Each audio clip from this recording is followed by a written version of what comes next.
Hello, my name is Marcus. I'm the compiler of a collection of therapy quotes entitled Psychoanalytic Self Awareness Quotes. This is TQ 864 to 875. Therapy quote number 864. Mental hygiene refers to all the activities and techniques which encourage and maintain mental health. Mental health is a condition which enables the individual to achieve a satisfactory synthesis of his conscious and unconscious parts of himself to form and maintain harmonious relations with the self and others. This quote uses both phrases. So he's saying that mental hygiene is the things that we do that lead to mental health. And then he says that mental health is the condition whereby we achieve a synthesis between the different parts of ourselves. Right? So by the age of 5, so much of who we are, we disown, disassociate, repress, deny. Okay, it gets put into this bag that we drag behind us, to use Robert Bly's metaphor, and then we spend the rest of our lives trying to re-own, to reintegrate those lost aspects back into ourselves. And when we do that, we can say that's psychosynthesis, the quest for wholeness. Right? And we had that ancient photo from long ago, where on the left side there, right? So this represents the consciousness, the conscious ego. So we're calling this the masculine principle. When you're aware, your ability to just observe and be aware and consider and think and notice, that's sort of the masculine principle. So this has nothing to do with gender, right? So each person has what's called a masculine principle, right? In other words, each person has a conscious ego. So this represents consciousness. Okay, this is the conscious self, the conscious side. Now, a lot of who we are, we don't know. This gets put into the bag we drag behind us. So it's dark in there. Sometimes it's called the shadow self. So because it's sort of dark and we don't see it, so there's the moon there, right? And this is called the feminine principle, because our feeling self usually gets put into this bag that we drag behind us. So this is our unconscious self. So much of who we really are actually is based on the feminine principle, because we are what we feel. I feel, therefore I am. But our feeling self goes into the unconscious self, right? So the idea is to make the unconscious conscious. So when we make something that's been unconscious and re-own it and make it conscious and we accept it, you see, there's the acceptance there. That's the metaphor in the fairy tale, is the inner marriage between something that we're aware of and something that we're not aware of, right? Once we make that connection, okay, we've integrated parts of ourselves back into our conscious personality, right? So this symbol is called inner peace and inner reconciliation. So you got the dove there, and there's inner peace here. And when we reintegrate parts of ourselves that we disowned, right, there's new life, or there's a higher level there. This is like the outcome of doing so, a positive thing. Maybe like a higher consciousness, I guess, or maybe it's just a new positive feeling. Let's just keep it simple. That's a new positive feeling that we have about ourselves and our way of being. Right? Maybe it's the symbol of meaning, let's say, when we reintegrate something that we don't know about ourselves. Okay, so that's meaning. So this, we could say, broadly speaking, this is an image of mental health. Right? The more we own what we previously disowned about ourselves, the more we do that, that leads to inner harmony, right? And that leads to inner harmony, leads to harmony with others, and so on, right? And the things we do to work towards this, we can call mental hygiene, right?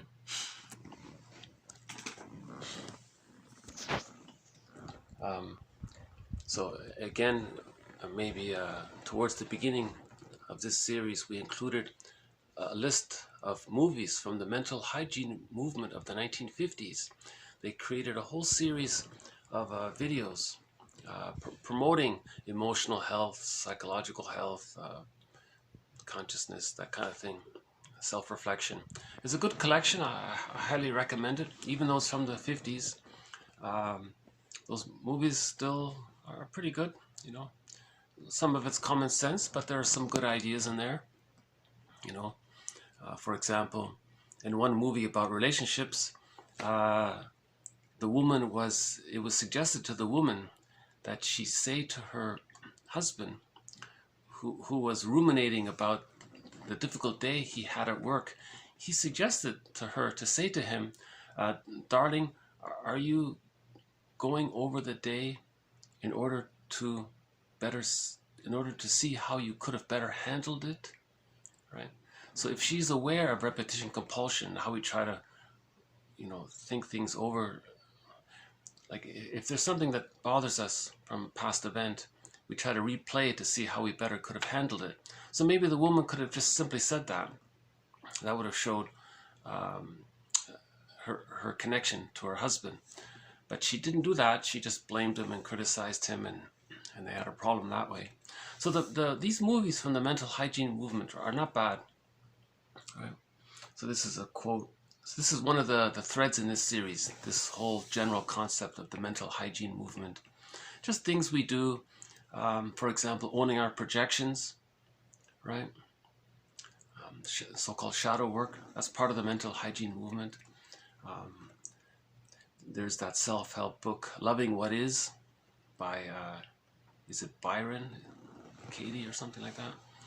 She says, you know, when you have an opinion about something, you ask yourself, is it true?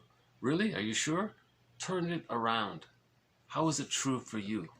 So that's called With Owning Your Projections. Actually, we have a proverb about that.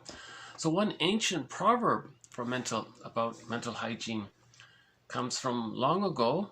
It says, TQ 865, would it be any more troublesome for man if each would observe his own faults as he observes the faults of his neighbor?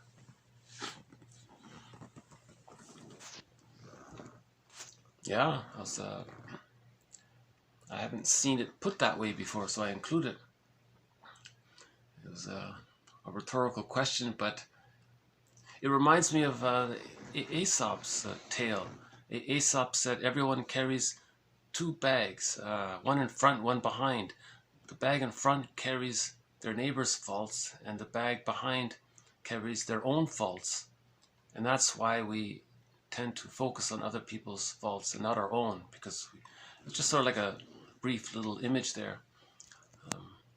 So the main idea, if there's something we don't know about ourselves, the psyche seeks wholeness. The psyche seeks emotional health, psychological health, mental health. Right? The psyche seeks that. How does the psyche help the person achieve that? Okay, there's what's called the mirror defense. The psyche creates a mirror for the person. This mirror is whereby the person creates an unconscious fantasy that someone else possesses the trait that you're denying. Okay, now, so when you say this other person or this other thing or group or institution or such and such is such and such, now that's like creating a mirror. Now you see it through your projection. The idea is for the psyche, the idea that the psyche has is that it wants the person to see that that's a reflection of what they're disowning in themselves. So now you ask yourself, well, how is what I'm saying true for me? How is it really about me? You know, that helps the person to integrate what he's disowning about himself, right? So that exercise of that's an exercise of mental hygiene to achieve mental health, right? The synthesis of what we don't know about ourselves. Again, Robert Bly's metaphor: by the age of 5, so much of who we are gets put into this, another bag metaphor, into this bag we drag behind us. Right? Our feeling self goes into this bag. Our pathway to achieving the psychological birth goes into this bag. Man's main task is to give psychological birth to himself. The pathway to that goes into that bag.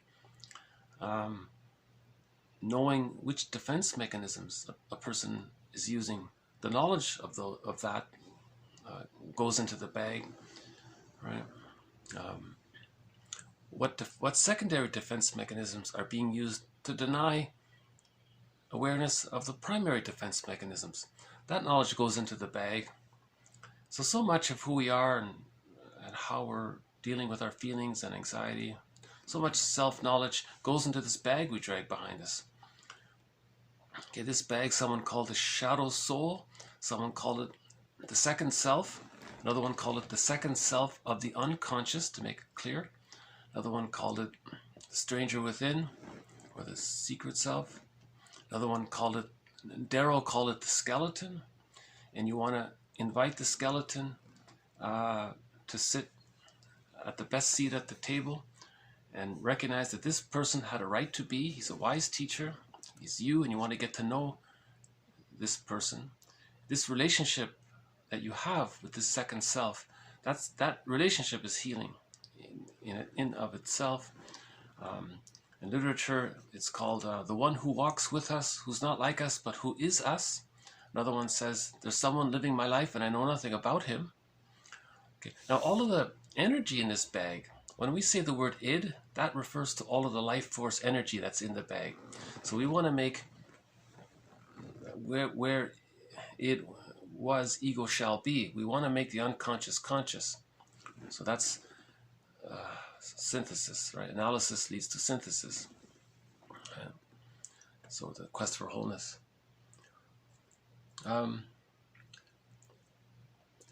Okay. Next one, TQ 866. A person who persistently keeps himself down is unconsciously interested in being unaware of his assets. A person who needs to keep others at a distance is unconsciously interested in being unaware of his need for affection. Again, a person who persistently keeps himself down is unconsciously interested in being unaware of his assets. A person who needs to keep others at a distance is unconsciously interested in being unaware of his need for affection. Karen Horney is one of our mentors in this series. We have 6 mentors in this series. Karen Horney. So if there were a photo of these 6 mentors, I imagine maybe Karen Horney would be in the front and center, James Masterson to one side, Edmund Burglar to her other side. In the back row, maybe there'd be Margaret Mahler in the center, and the Melanie Klein to one side, and then Fairbairn on the other side. These 6 are the mentors in this series. So here's one quote from one of our mentors. One of her ideas, she speaks in general terms. In general terms, one of her ideas is that when there's an insecure attachment with the parent, the child copes with it by overly moving towards people, sort of the clinging, codependent type of person. Some people move away from people, and others move against people. So on the Enneagram, that would be the 2, the 5, and the 8 on the Enneagram, right? So knowledge of why a person is unconsciously interested in being unaware of his assets. Okay, so that knowledge is in the bag. So we want to look in the bag and find out, why is a person unconsciously interested in being unaware? Well, Masterson has an axiom. Masterson, another mentor, he says self-activation of our real self leads to anxiety, which leads to defense. If we do something from the real self, that triggers memories of how when we were a child, we wanted to do something from the real self, but maybe the mother was unavailable, so we didn't get the love and support for it, so we felt pain of that, and then there was some kind of defense involved. Maybe the mother gave the child some sweet candy or something to calm them down. Now in the present, that pattern is repeated. A person wants to do something from the real self, feels anxiety, and then runs to the fridge and eats a box of cookies, that kind of thing. So Masterson's axiom can help re-own something that we don't know about ourselves. Right. That's a good one. So we've had that in a previous video.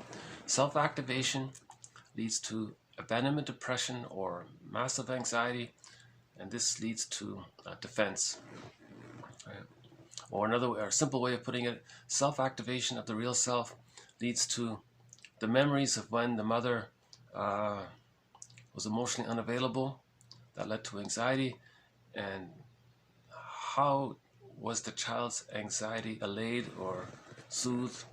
Maybe the child did something, or maybe the mother did something to help the child calm down afterwards. That kind of thing.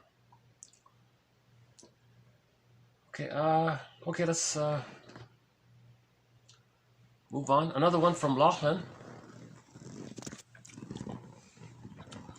The aim and intent of a defense mechanism is the avoidance of psychic pain or emotional pain.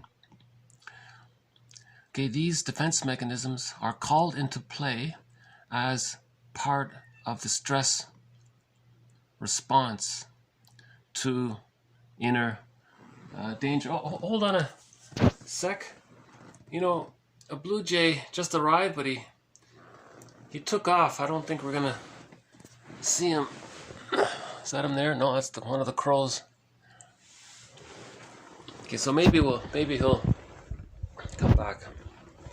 We've got some snacks for the blue jays there. So the blue jay, the crow, and the fox are the three companion animals in this series. So hopefully we'll get a glimpse later.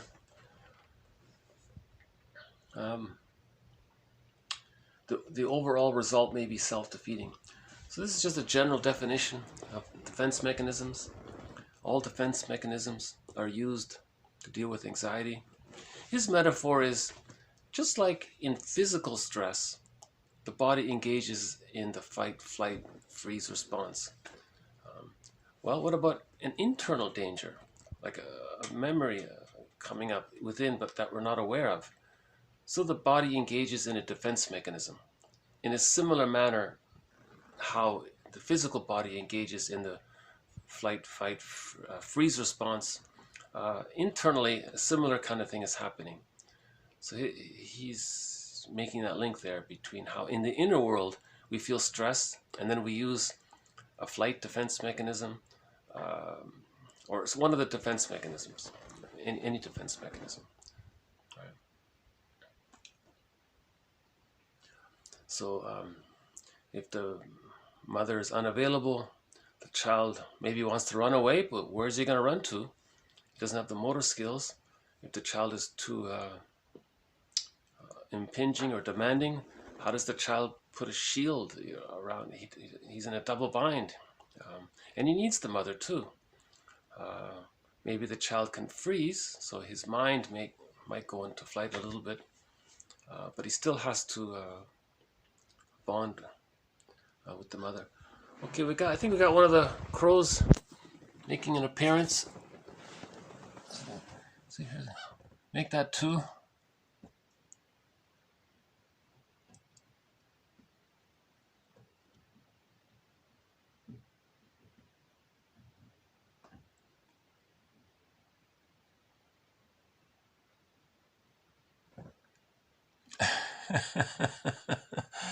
I think the third one's about to jump up any second. Here he is.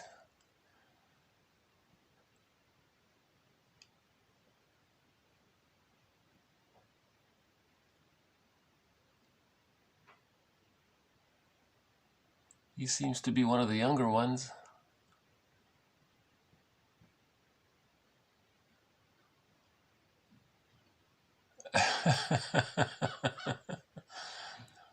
That's one of the older ones. Yeah, these two are the older ones.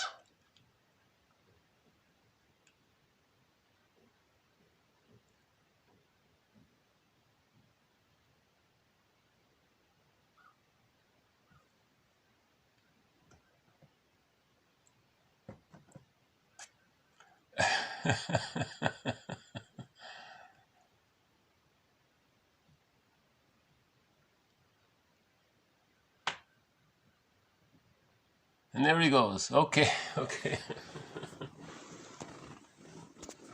So maybe we won't see the blue jay after all. Okay. Okay, let's move on to the next one here, TQ 868. Therapy is directed toward assisting people to become more aware of themselves and is particularly concerned with all of the resistances, conscious and unconscious, that are developed within the individual and prevent him from gaining insight into himself.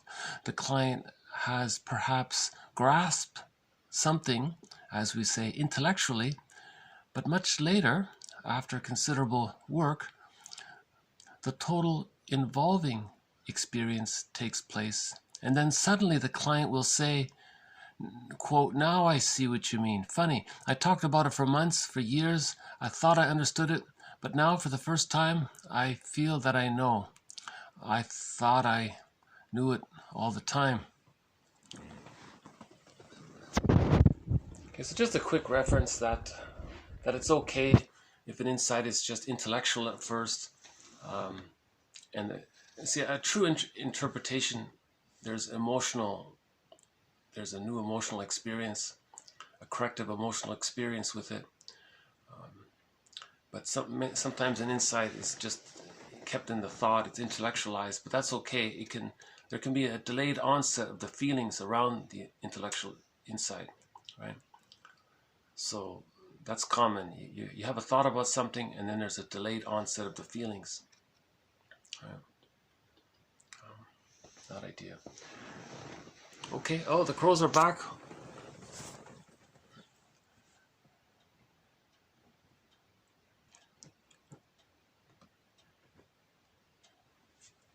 Well, since it's sort of a cloudy day, I guess I'll just leave them alone there. Okay. One more regarding the mental hygiene approach, TQ 869. The mental hygiene approach, based on a broad consideration for the welfare of the individual, is concerned with the individual's problem-solving capacities and potentials in relation to his emotional needs, his personal difficulties, and the stresses in his social situation. So this quote talked more about the life skills side of the mental hygiene movement, just more about the practical skills of life. How does he manage his emotions? How does he if he has a personal challenge, what are his options? Stresses in a social situation, to be aware of that kind of thing.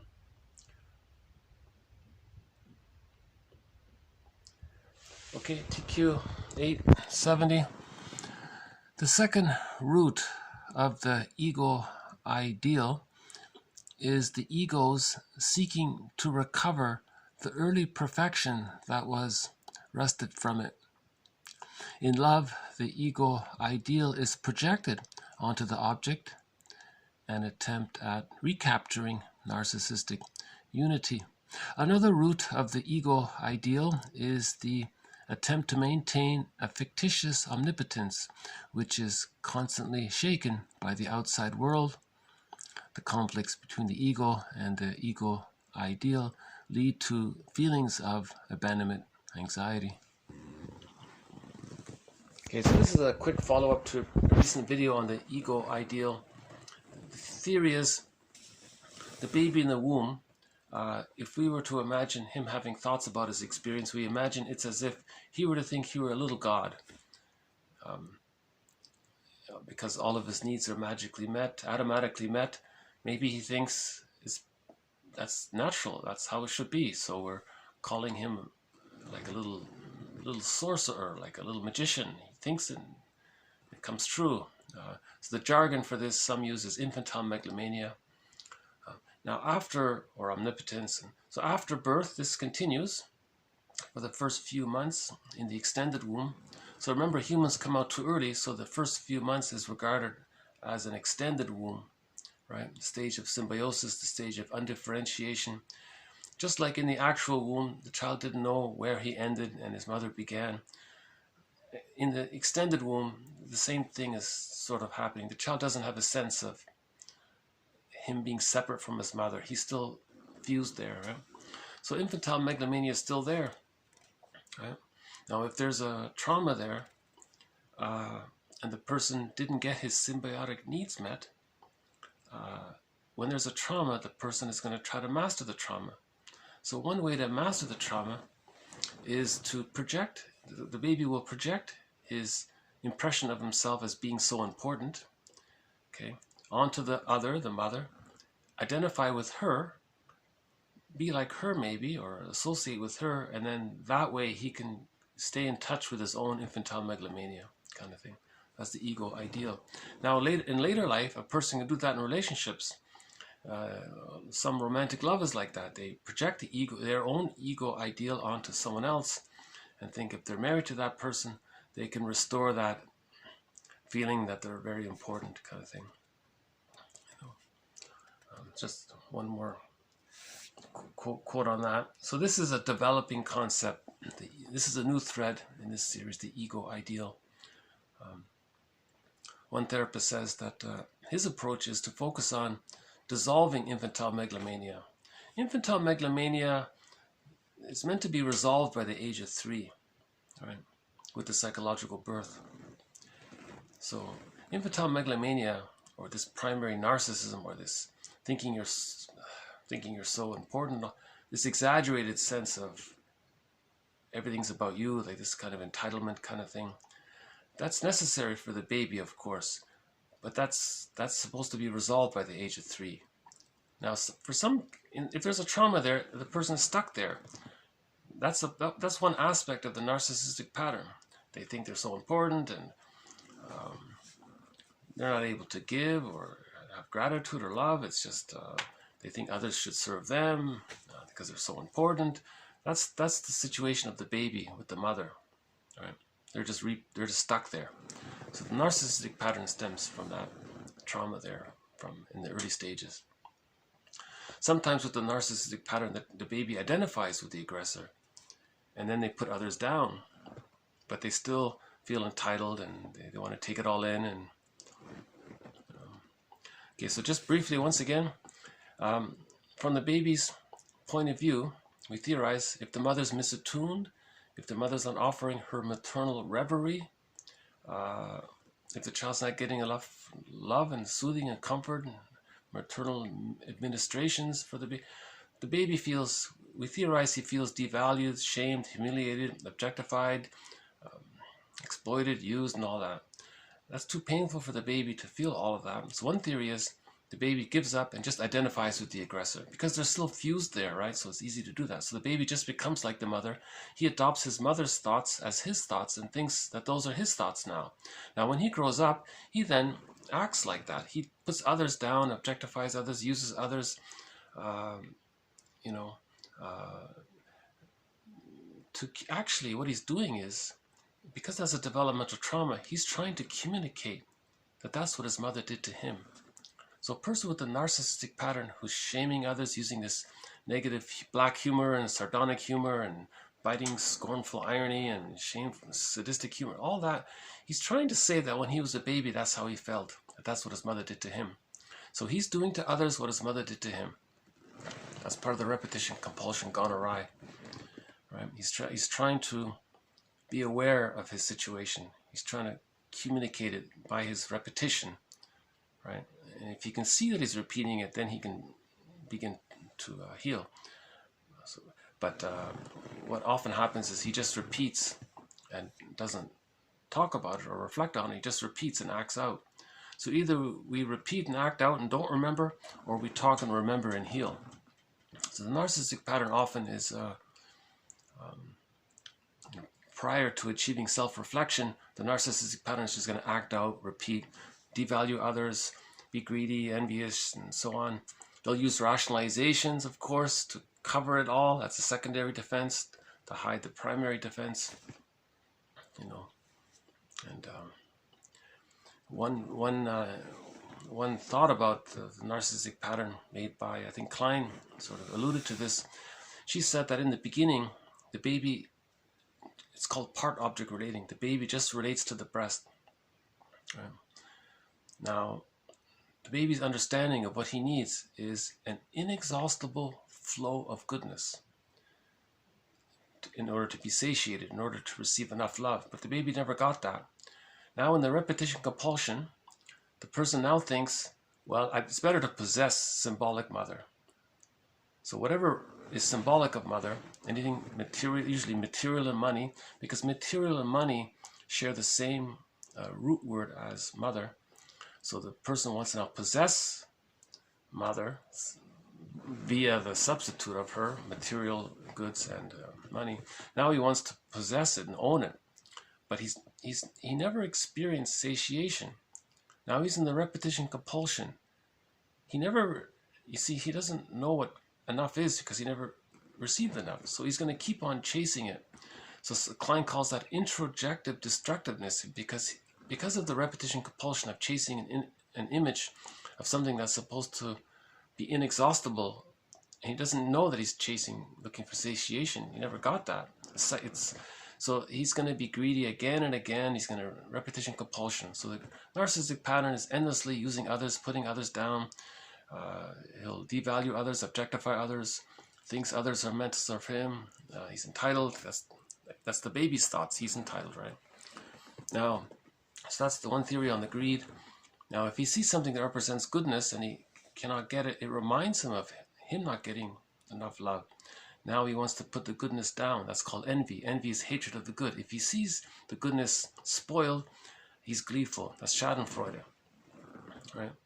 Now, if you question him about all of this, that's his identity, so he'll be very angry about that, and he can be spiteful and vindictiveness, and he'll engage in some outrageous, over-the-top, hysterical reaction because he's fighting for his identity. But his identity is a false one. He is not his mother, but he thinks being his mother is him. He's not aware of it. So one reference to this is that novel from the 60s. The mother exploited the baby. He grew up and then exploited others. And his rationalizations for doing so were pretty much word for the things his mother told him when he was a child. And he never made the connection. So the ego ideal in this case is he's trying to preserve his infantile megalomania. Now, if the situation doesn't allow him to be narcissistic like this, he may do what's called closet narcissism.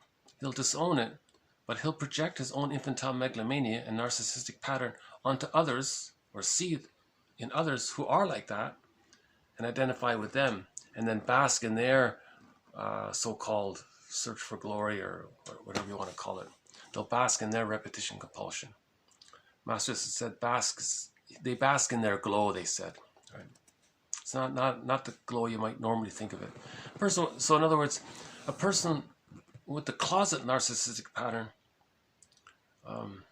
admires people with the narcissistic pattern, and they feel they idolize them or something, right?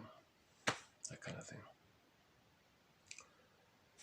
Okay, so we recently covered the narcissistic pattern a few days ago.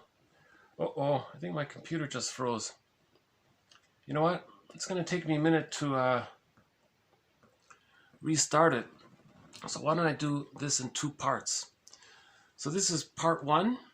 I'll come back in a minute and we'll continue with part 2. See you in a minute.